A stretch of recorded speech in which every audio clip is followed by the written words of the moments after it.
Hi, welcome back. This is part two of What's So Abstract About an Abstract. When we left off in the last half, we were looking at the anatomy of an abstract, five different sections that are also sort of grouped together and guided by three essential questions. What is at stake? How do we know this? Where do we go from here? And now we're going to do a little bit of close reading and analysis of what's, in my opinion, not such a great, not so well written, I should say, of an abstract. And also think about ways to make it more compelling and speak to a slightly broader audience. Okay, so this abstract is a real abstract that comes to us from Michigan State University in the United States. And it's published actually on the MSU website as an example of a good abstract within microbiology.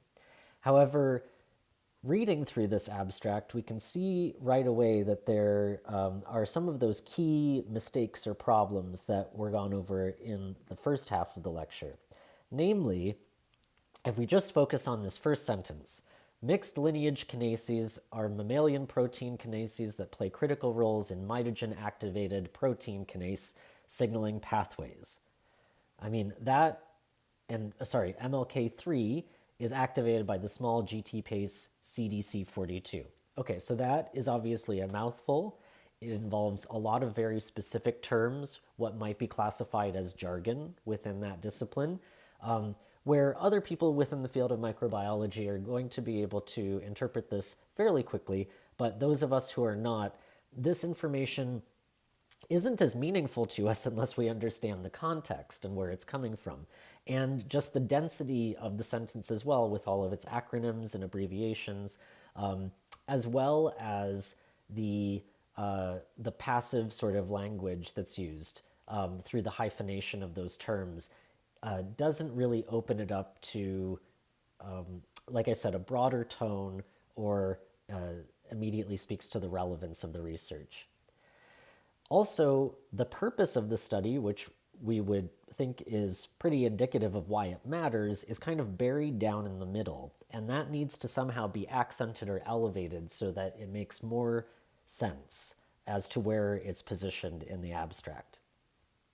And then the ending sentence does state, the status of the research, but again, if we think about that anatomy of the abstract, there really aren't any implications.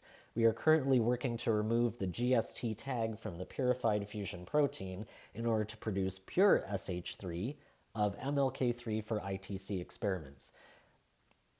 It says what they hope to do and what they're about to do, but it doesn't explain why that matters or in what other ways that research is going to affect our larger understanding of these proteins and signaling pathways.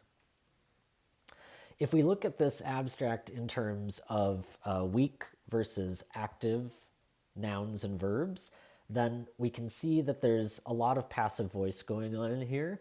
Our lab has demonstrated instead of our lab demonstrated or our lab demonstrates. So by using that slightly more passive conjugation of demonstrate, we distance the subject further away from the verb. Domain of MLK3 is involved in rather than involves. These are simple tactics to just make the verbs more active, to make the sentences punchier and also shorter and more concise. The purpose of this study is to determine rather than this study will determine. The language there also, the study, if we say is to determine, then rather than will determine, there's an opportunity rhetorically, if we say will determine, that we have a commitment to the research and some assurance that the researchers believe that they're on the right path and that they're actually going to attain what they set out to achieve. The SH3 domain of MLK3 was digested from, so again, another instance of passive conjugation of the verb, were transformed into, and were induced by.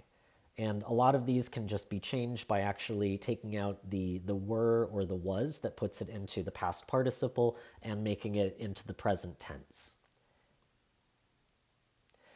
So let's just take one sort of big long look at this. I'm going to read it all the way through so that you can hear that version, and then we're going to look at a version that I rewrote and where I've highlighted changes to think about how that affects its interpretation. So mixed lineage kinases are mammalian protein kinases that play critical roles in mitogen-activated protein kinase signaling pathways. MLK3 is activated by the small GT-PACE CDC42. Our lab has demonstrated that the SRC homology 3, known as SH3, domain of MLK3 is involved in an auto-inhibitory interaction with a single proline containing sequence located between the CDC42 binding region and leucine zipper domain of MLK3. Missing a period there, right here. Sorry about that. So already, especially in that last sentence that I read, there's a really long delay here between the binding region, which is actually the subject of that clause, and the leucine zipper domain, and understanding what the connection is between those two domains or areas on the protein. So picking up here, the purpose of this study is to determine the thermodynamic parameters. Okay, there's the point. We want to figure out the thermodynamic parameters of the binding interaction. But again, leading up to that, there's not a clear direction as to how those things conceptually connect or why establishing the thermodynamic parameters will matter. So to determine the thermodynamic parameters of the binding interaction between the SH3 domain of MLK3 and a peptide corresponding to the MLK3 autoinhibitory region using isothermal titration calorimetry. Calometry, sorry. As you can tell, being an English major, these terms are not super familiar to me and just rolling off my tongue like I would hope them to, but I hope that you'll bear with me for the purpose of this demo. So again, here we have a lot of repetition as well that in my version that we take a look at afterwards, you'll see I've cut down on just to make it more concise and less wordy. So the last half, the SH3 domain of MLK3 was digested from PGEX2T1SH3 plasmid and religated into a bacterial expressed vector of PGEX6P1, which contains a precision protease sequence using the BAM-HI and ECO-RI restriction sites. PGEX-CP1HS3 plasmids were transformed into Rosetta P. lysis cells.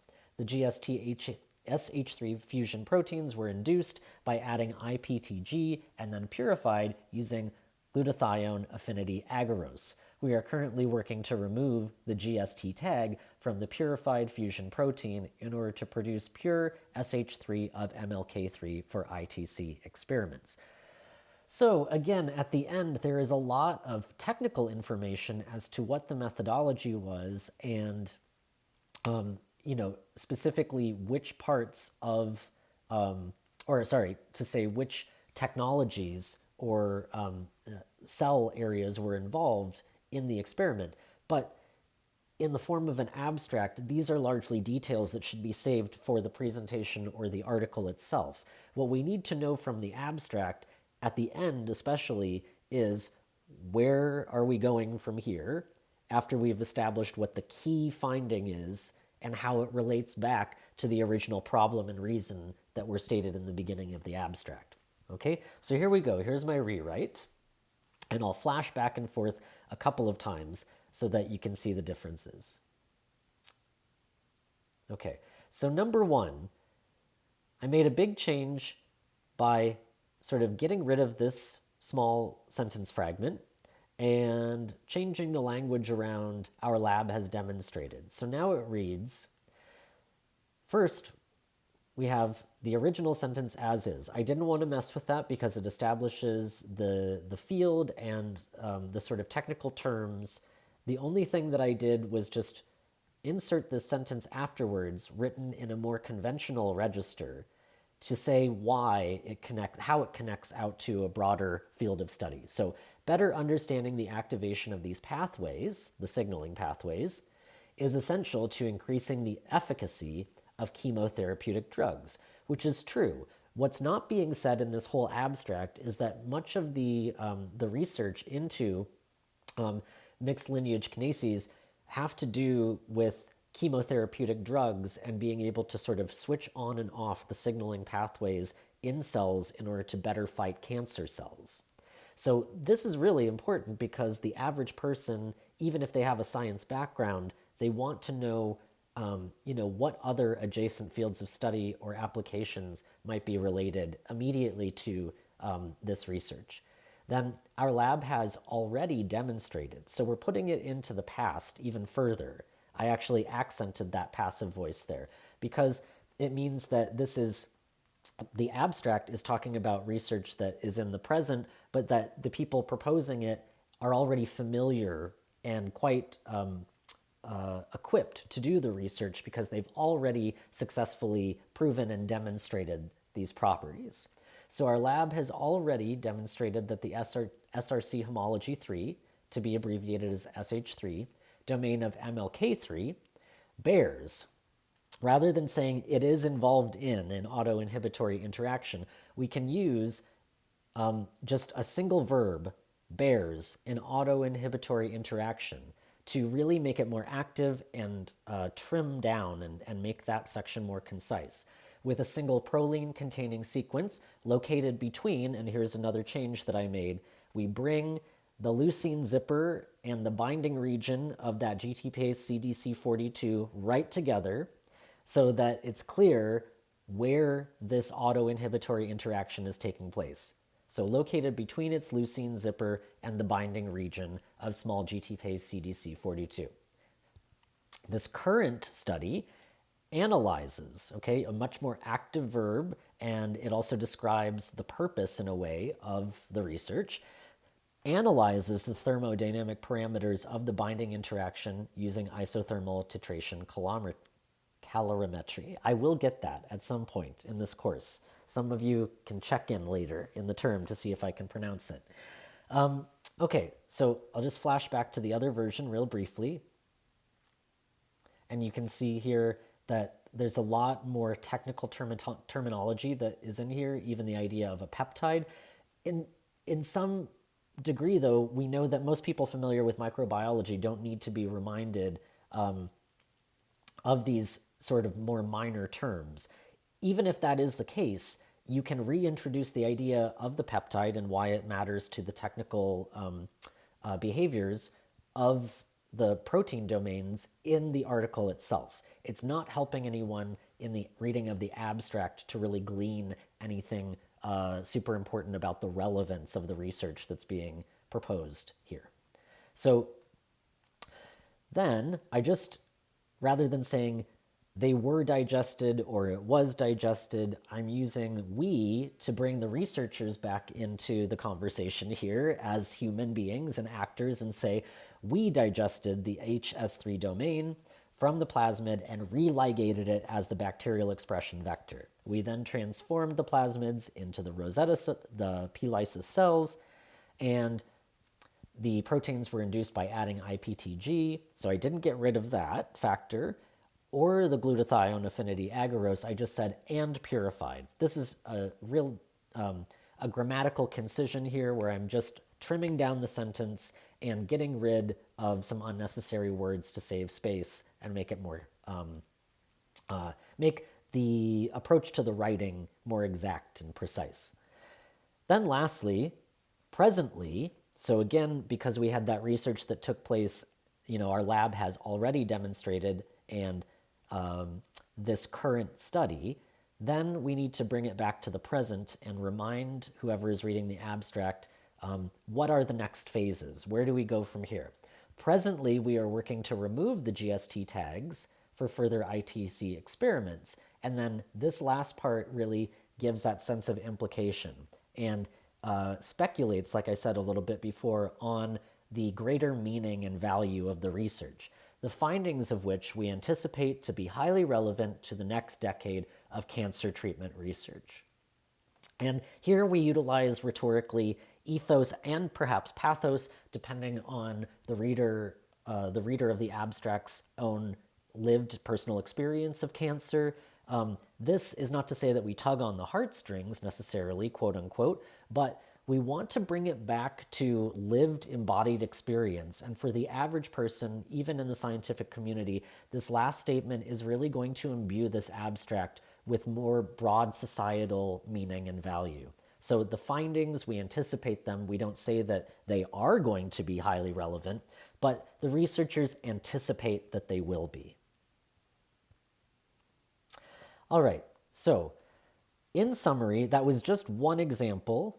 I'm sure that you can find tens of dozens of similarly dense abstracts that don't really pay attention either to setting up that problem and reason concisely in the beginning or necessarily doing a great job of defining what the implications are. But in the exercises that you do through this module and in this next week, you will get a chance to do that exact kind of textual analysis yourself. So in closing, and to remind us of the key points of this lecture, remember that an abstract is an outline in prose form.